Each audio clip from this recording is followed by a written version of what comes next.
Dalam nama Bapa dan Putra dan Roh Kudus. Amin. Ya Tuhanku, ya Allahku, aku sungguh percaya bahwa Engkau hadir di sini, bahwa Engkau melihatku, bahwa Engkau mendengarkan aku. Aku menyembah Dikau dengan hormat. Aku mohon ampun atas dosa-dosaku dan rahmat untuk menggunakan waktu berdoa ini dengan penuh hasil. Bunda Kaintak bernoda, Santo Yusuf, Bapa dan Tuanku, malaikat pelindungku, doakanlah aku. Seorang yang sakit kusta datang kepada Yesus dan sambil berlutut di hadapannya, ia memohon bantuannya, katanya, "Kalau engkau mau, engkau dapat mentahirkan aku." Maka orang yang sakit kusta itu percaya kepada Tuhan Yesus Kristus. Dan juga dia merasa keperluan yang besar. Dia mau menjadi tahir. Dia mau disembuhkan oleh Tuhan Yesus Kristus. Dan Tuhan Yesus Kristus dengan melihat kepercayaannya orang ini, katanya Santo Markus di dalam Injilnya, maka tergeraklah hatinya oleh belas kasihan. Lalu ia mengulurkan tangannya, menjamah orang itu yang sakit kusta, dan berkata kepadanya, "Aku mau, jadilah engkau tahir." Seketika itu juga lenyaplah penyakit kusta orang itu dan ia menjadi tahir. Dan dia senang sekali kan? Sangat bersyukur kepada Tuhan Allah atas kesembuhannya. Segera ia menyuruh orang itu pergi, Tuhan Yesus Kristus menyuruh orang itu pergi dengan peringatan keras. "Ingatlah, janganlah engkau memberitahukan apa-apa tentang hal ini kepada siapapun. Tetapi pergilah, perlihatkanlah dirimu kepada imam, dan persembahkanlah untuk pentahiranmu persembahan yang diperintahkan oleh Musa sebagai bukti bagi mereka." Tolong memenuhi syaratnya. Sekarang ya sudah sembuh, tolong memenuhi syarat di dalam agama kita ini. Tetapi orang itu pergi memberitakan peristiwa itu dan menyebarkannya kemana-mana di dalam kegembiraannya. Dia tidak bisa menghentikan dirinya. Sehingga semua orang harus tahu apa yang terjadi kepadanya. Hal yang sangat baik ya, yang dilaksanakan oleh Tuhan Yesus Kristus kepadanya. Sehingga Yesus, katanya Santo Markus di dalam Injilnya, sehingga Yesus tidak dapat lagi terang-terangan masuk ke dalam kota. Ia tinggal di luar di tempat-tempat yang sepi, namun orang terus juga datang kepadanya dari segala penjuru. Dan kami pergi kepadamu ya Tuhan, karena kami tahu bahwa Tuhanlah yang bisa menyembuhkan kami, yang bisa menghilangkan semua yang ya tidak baik di dalam diri kami ini, semua yang jahat, semua dosa itu yang tetap ada di dalam diri kami. Dan ya, enak mendengar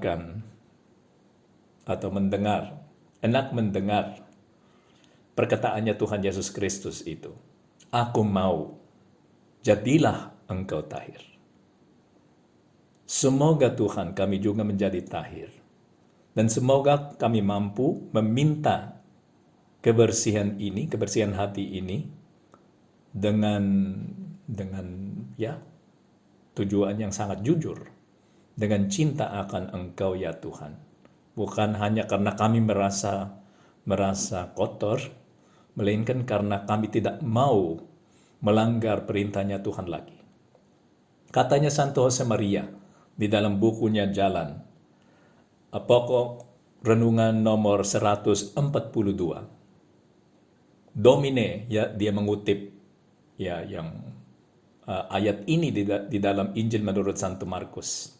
"Domine, ya Tuhan, si vis potes me mundare, Kalau engkau mau, engkau dapat melahirkan aku. Betapa indah doa ini refleksinya Santo Josemaria setelah mengutip bagian dari Injil menurut Santo Markus ini. Betapa indah doa ini untuk seringkali kau daraskan dengan iman yang sama, mengutarakan itu dengan iman yang sama dengan si penderita kusta yang malang.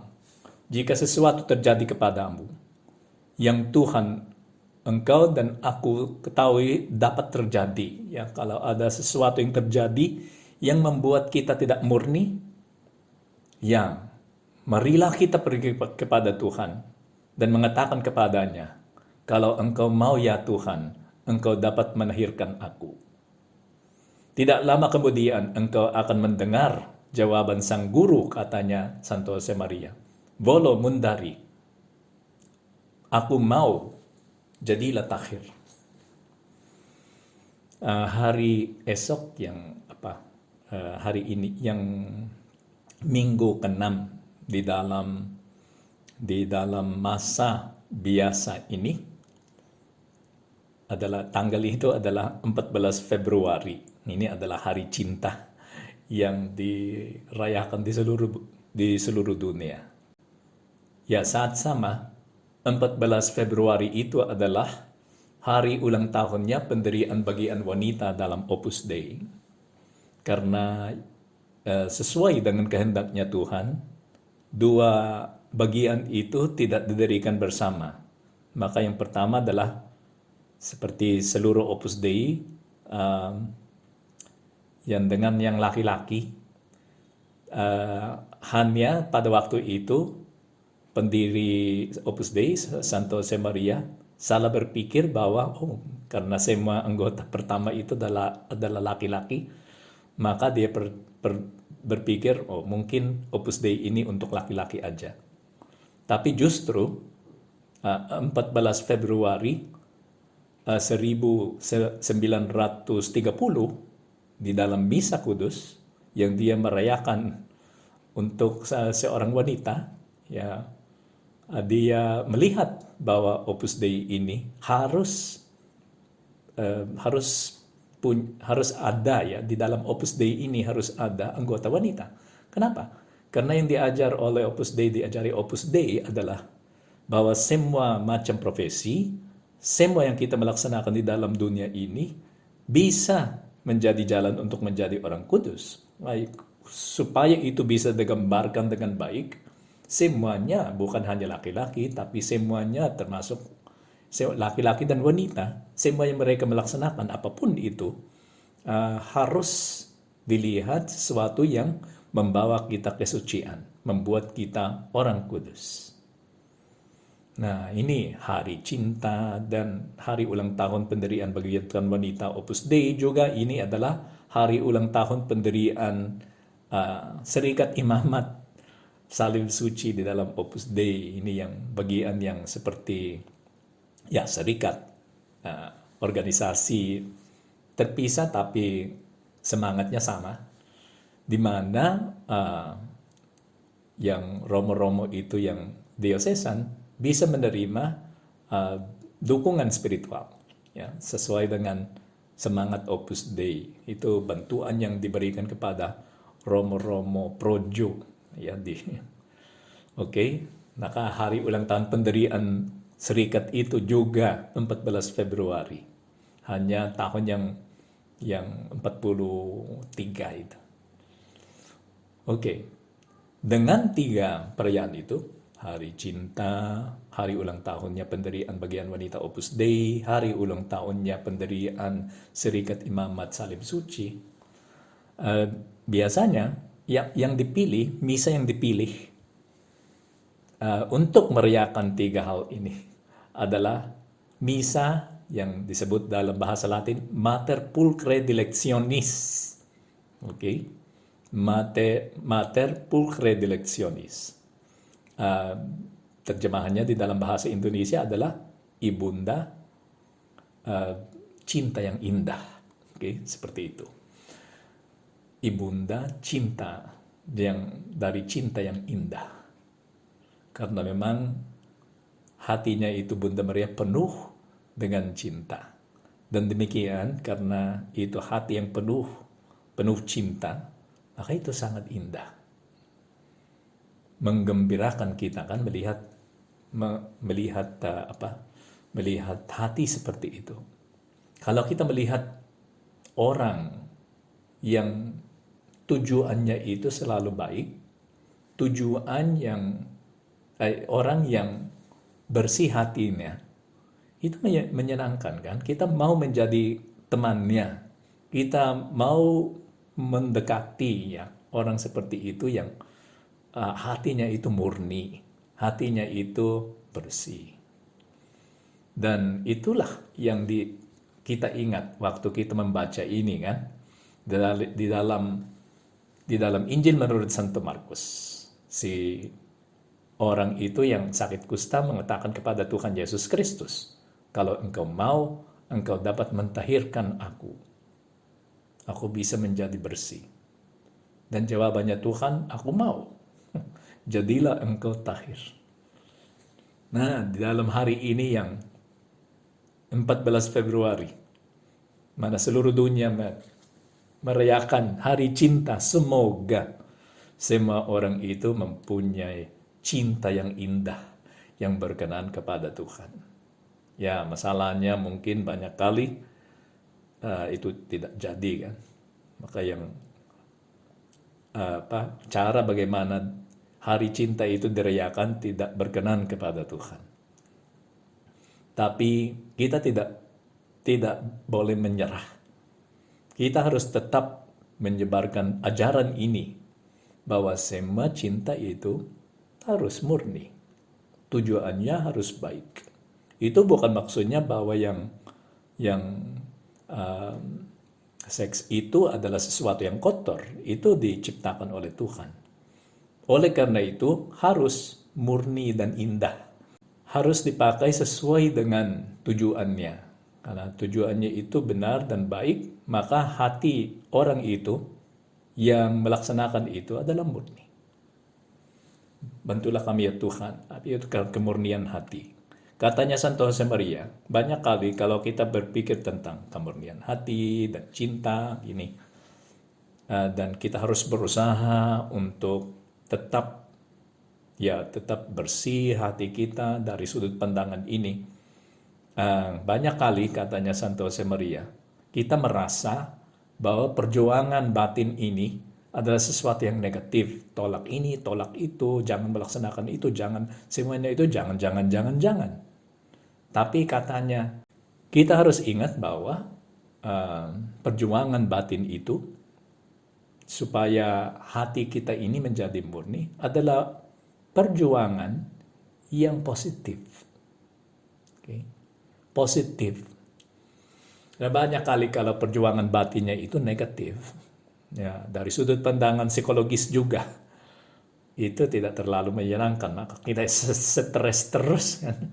Dan selalu khawatir, bagaimana kalau saya sudah jatuh di dalam dosa, bagaimana kalau gini.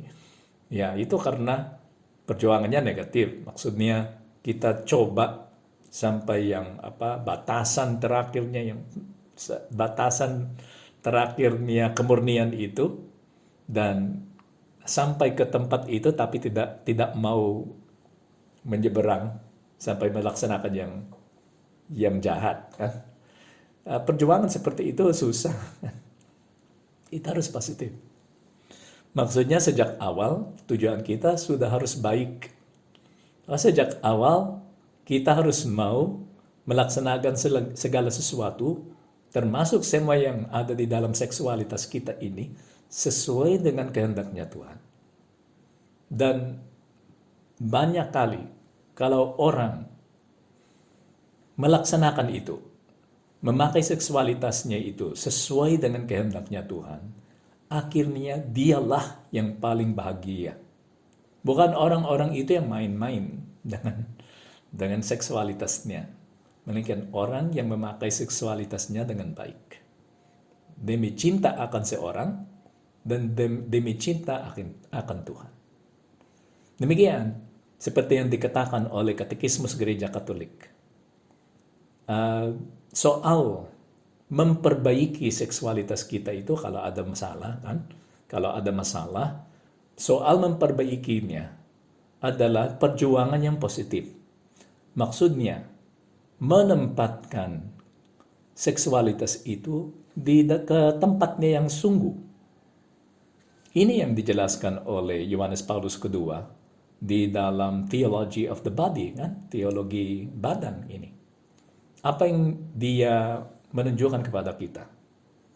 Katanya Tuhan Yesus Kristus, tidak seperti itu zaman dahulu, kan? Waktu orang-orang Farisi itu bertanya, kenapa Musa membiarkan kami mencerai istri?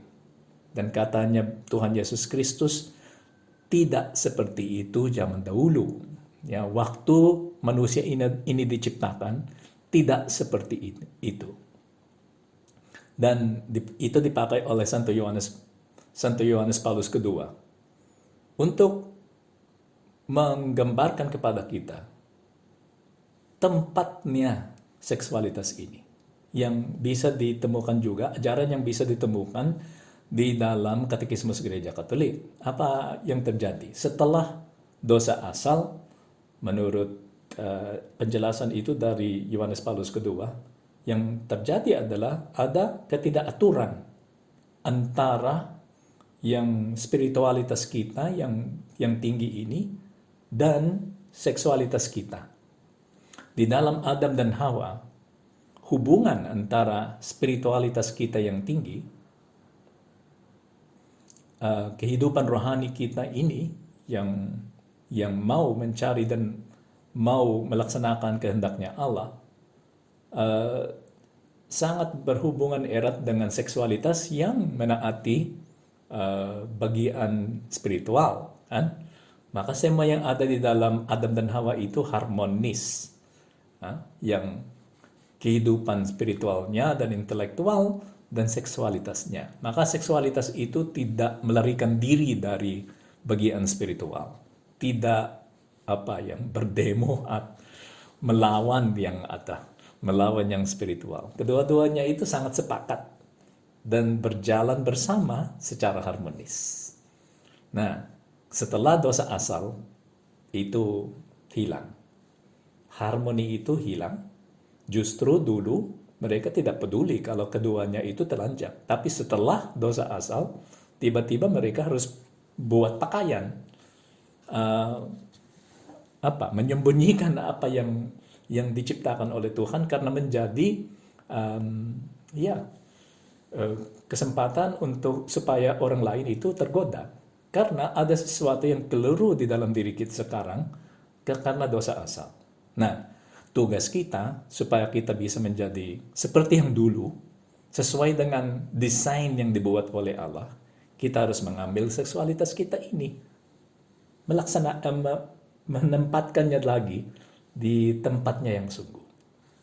Ini yang kita bisa baca di dalam Katekismus Gereja Katolik. Dan pokok nomor 2337. Kemurnian berarti integrasi seksualitas yang membahagiakan di dalam pribadi dan selanjutnya kesatuan batin manusia. Menempatinya di dalam tempatnya yang sungguh, sehingga manusia itu menjadi teratur dan utuh. Ini tugas kita di dalam seksualitas. Tuhan bantulah kami, karena banyak kali, karena terbawa oleh perasaan-perasaan yang keliru ini, kami melaksanakan yang tidak sesuai dengan ciptaannya Tuhan. Dan kami harus sadar bahwa desainnya Tuhan itu yang dulu, itu yang benar, itu yang baik, itu yang akan membahagiakan kami. Nah, tujuan yang baik di dalam seksualitas. Ada cerita di dalam Perjanjian Lama, yaitu cerita kisahnya si Tobit. Tobit itu berdua, Tobit ayah dan Tobit anak. Apa yang terjadi kepada si Tobit? Ini salah satu kitab uh, yang Deuterokanonika kan, Deuterokanonika. Maka yang salah satu cerita yang disesuaikan, disesuaikan dengan ajaran perjanjian lama dan dimasukkan di sana. Tapi ada beberapa orang ya yang teman-teman kita ini, saudara-saudari kita itu Protestan tidak menerima buku ini. Tapi ceritanya indah. Oke. Apa yang terjadi? Si Tobit ayah orang baik dan mereka ya sedang dijajah oleh Sennacherib, ya, anaknya si Salmaneser, putranya Sennacherib, dan karena semua kebudayaan Yahudi dilarang, mereka tidak diperbolehkan menguburkan orang-orang Yahudi yang dibunuh oleh orang-orang Asyur. Tapi si Tobit itu, karena dia berhati baik, orang yang hatinya itu baik, dia berdiam-diam dan malam hari dia selalu pergi untuk menguburkan saudara-saudara orang Yahudi itu yang dibunuh oleh orang-orang Asyur. Dan dia selalu berbuat baik, terus berbuat baik, tapi walaupun dia berbuat baik, suatu hari dia menjadi buta. Dan istrinya sampai marah, kamu berbuat baik dan akhirnya ini yang terjadi kepadamu. Untuk apa kebaikanmu itu? Dan dia sedih sekali, dia berdoa kepada Tuhan. Tuhan, bantulah aku. Kalau aku sudah tidak layak hidup di dalam dunia ini, silakan mengambil aku. Ini problemnya yang sangat besar. Saat sama, di tempat lain, ada seorang wanita muda, belum menikah, namanya itu Sarah. Dan si Sarah itu ada iblis yang jatuh cinta dengan dia. Maka si iblis itu tidak membiarkan dia menikah. Sehingga kalau dia menikah, suaminya itu pada malam hari itu setelah mereka menikah, si iblis itu datang untuk membunuh suaminya. Maka sudah menikah beberapa kali. Tiap kali dia menikah, suaminya itu ya dibunuh. Dia berdoa juga kepada Tuhan Allah, Tuhan bantulah aku. Bagaimana ya, karena ya disebut wanita yang wanita jahat. Oleh karena itu suaminya itu selalu meninggal. Dan katanya kepada Tuhan, Tuhan bantulah aku supaya semuanya itu dibereskan. Dua doa itu, satu dari Tobit, satu lagi dari Sarah, naik kepada Tuhan Allah. Dan Tuhan Allah itu menyuruh Santo Rafael, malaikat agung, untuk memberi solusi kepada keduanya. Yang terjadi adalah dua cerita itu ada hubungannya. Maka si Tobit itu yang sudah tidak bisa kerja lagi karena dia buta, memanggil anaknya yang namanya Tobit juga. Dia menyuruh anaknya ke Raguel. Si Raguel itu adalah ayahnya si Sarah. Ternyata Raguel itu berhutang kepada Tobit ayah. Dan si Tobit ayah menyuruh Tobit anak untuk meminta bayaran dari hutangnya itu kepada Tobit. Tapi saat sama katanya Tobit ayah, tolong mencari orang yang bisa menemani engkau di dalam perjalananmu. Dan yang datang untuk menemani dia adalah Santo Rafael sendiri yang menyembunyikan diri supaya dia tidak dikenal oleh si Tobit sebagai malaikat. Dan mereka berjalan pergi ke sana. Si Tobit, pendek katanya, si Tobit itu jatuh cinta dengan Sarah dan mau menikah dengan dia. Si Raguel itu sedih sekali karena si Tobit itu adalah saudaranya, anak saudaranya. maka dia tidak mau dia meninggal. Tapi karena dia minta dan dia adalah saudara, dia harus seperti diwajibkan untuk memberi anaknya si Sarah itu kepada si Tobit. Oke. Jangan khawatir, katanya si Tobit kepada Raguel. Dan juga si Santo Rafael mengatakan kepada Tobit, jangan khawatir. Malam itu harus berdoa. Malam setelah menikah, tolong bangun dan berdoa. Dan itu yang terjadi. Selesai makan minum, mereka mau pergi tidur semua. Pemuda itu diantar ke luar untuk masuk ke kamar tersebut. Maka ingatlah Tobia kepada perkataan Rafael. Diambilnya hati serta jantung ikan yang mereka pernah tangkap. Ikan itu dan dalam buntilnya, dan dibawanya lalu ditaruhnya di atas bara pedupaan. Harum ikan itu mengganggu setan itu yang segera lari di dataran tinggi negeri Mesir. Adapun Rafael, Santo Rafael, si malaikat agung, pergi mengikat kakinya dan segera dikebatnya juga. Maka tidak bisa membunuh si Tobit anak. Maka keluarlah semua orang dari kamar itu dan pintunya dikunci. Kemudian Tobia bangkit dari tempat tidur dan berkata kepada Sarah, istrinya, "Bangunlah Adinda, mari kita berdoa dan mohon kepada Tuhan kita. Semoga dianugerahkan-Nya belas kasihan serta perlindungan." Maka bangunlah Sarah dan mereka mulai berdoa dan mohon supaya mereka mendapat perlindungan. Mereka angkat doa sebagai berikut. Terpujilah Engkau ya Allah nenek moyang kami, dan terpujilah namamu sepanjang sekalian abad.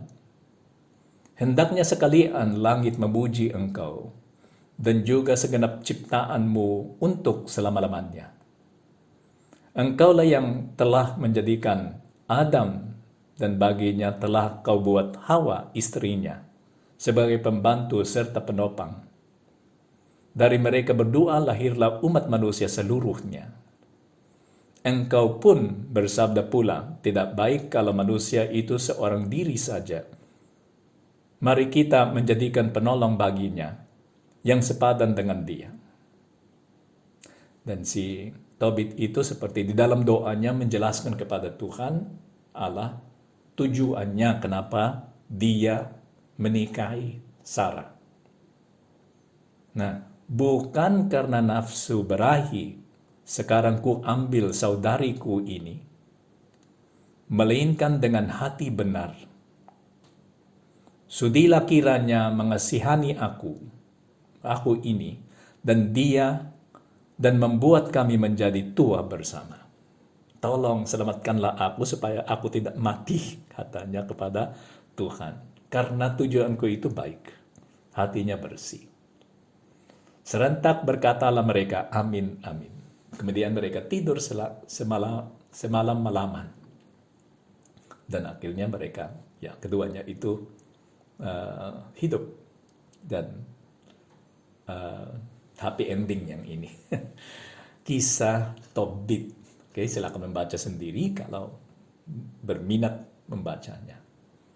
Tapi begitulah, kalau tujuan hati kita ini dan hati kita ini bersih, kita akan diberkati oleh Tuhan Allah. Dan banyak pernikahan itu atau pasangan suami istri itu akan bahagia jika tujuan pernikahannya itu baik. Nah, kalau itu tidak terlalu baik dulu, bisa diperbaiki kan? Silakan jatuh cinta dan tetap mencintai Allah. Allah itu harus ada di dalam pernikahan itu. Supaya nanti kalau anak-anak sudah lahir, Allah itu tetap ada di dalam keluarga yang sudah lengkap ini. Marilah kita minta itu dari Tuhan dan dari Santo Rafael. Akhirnya Santo Rafael itu diketahui bahwa dia adalah malaikat agung dan yang menemani Tobit. Dan itu disebut oleh Santo Josemaria di dalam bukunya Jalan, nomor 360. Begitu jujur katanya. Begitu jujur engkau tertawa ketika aku menasihati engkau agar engkau mempercayakan masa mudamu di bawah perlindungan Santo Rafael. Agar Santo Rafael membimbingmu seperti ia membimbing Tobit. Tobit muda menuju ke jenjang perkawinan suci dengan seorang putri yang baik dan cantik. Dan kaya juga karena punya mereka memang kaya, keluarganya itu kaya. Nah, ya itu bantuan dari Rafael, kan, Santo Rafael. Dia menemukan jodoh yang baik, cantik, dan kaya. Dan aku tambahkan sambil bergurau gitu. Kalau itu memang kehendaknya Tuhan bagimu. Dan kemudian, ini bagian keduanya, pokok renungan itu dari buku Jalan nomor 360. Dan kemudian betapa engkau menjadi termenung ketika aku menasihati lebih lanjut, agar engkau juga menempatkan dirimu di bawah perlindungan Rasul Muda Yohanes. Kalau Allah mengharapkan lebih banyak darimu, maka maksudnya kalau kamu dipanggil untuk menjadi seperti Santo Yohanes, orang yang tidak menikah, menyerahkan masa mudanya itu kepada Tuhan dan menjadi pelayannya Tuhan Yesus Kristus. Ya Tuhan, inilah kami untuk menyerahkan seluruh hati kami kepadamu, supaya kalau hati ini dipakai untuk mencintai sesama kami, baik sebagai sahabat, baik sebagai orang yang kami harus melayani, baik bagi orang yang dipanggil untuk menikah, baik kepada seorang suami atau istri, kan? Semoga semua cinta itu murni, tidak berdasar hasrat atau nafsu yang berahi, melainkan berdasar sesuatu yang berkenan kepadamu. Dan berdasar cinta yang sungguh peduli atas apa yang diperlukan oleh orang lain, bukan keperluan sendiri yang dipikirkan, melainkan keperluannya orang lain, supaya kami bisa membantu mereka. Dan marilah kita pergi kepada Bunda Maria, Mater Pulchre Delectionis, ibunda dari cinta yang indah, dari cinta yang murni. Engkau ya Bunda Maria bersama Santo Yusuf, yang juga murni hatinya. Engkau ya Bunda Maria dan Santo Yusuf akan membantu kami supaya kami juga mampu mencintai sesama kami ini dengan hati yang murni. Aku bersyukur kepadamu ya Allahku atas segala resolusi yang baik, kasih dan inspirasi yang telah Engkau curahkan kepada aku dalam renungan ini. Aku mohon pertolonganmu untuk melaksanakannya. Bunda Kuintak Bernoda, Santo Yusuf, Bapa dan Tuanku, malaikat pelindungku, doakanlah aku.